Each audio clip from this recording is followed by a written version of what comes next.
Vitamin की गोलियां किस वक्त खानी चाहिए? विटामिन सप्लीमेंट्स और एंजाइम खाली पेट इस्तेमाल करने चाहिए या खाने के साथ? पहली बात यह है कि अगर आप कुदरती ग़िज़ाओं का इस्तेमाल करते हैं तो आपको किसी विटामिन सप्लीमेंट की ज़रूरत नहीं होगी सिवाय विटामिन डी के, क्योंकि वो किसी ग़िज़ा में मौजूद नहीं होता।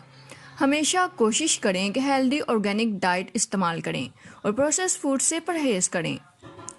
कुछ विटामिन वाटर स्ल्यूबल होते हैं, वो किसी भी वक्त इस्तेमाल कर सकते हैं, जैसे विटामिन बी और सी।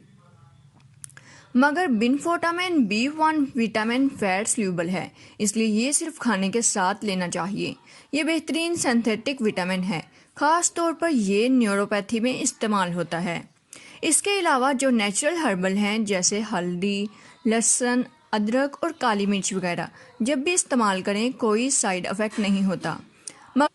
मगर इन अज्जा का कहवा खाली पेट ज़्यादा फ़ायदा देते हैं।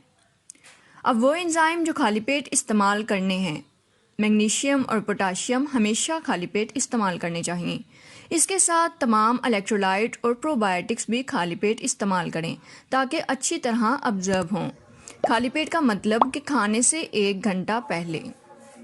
इसके अलावा कुछ खाने से पहले इस्तेमाल करते हैं, जैसे मैदे में तेज़ाबियत कम हो तो बीटा-9 HCl या बीटा-9 हाइड्रोक्लोराइड पानी में सिरका वगैरह इस्तेमाल करते हैं ताकि ये तेज़ाबियत की मिकदार पूरी करे।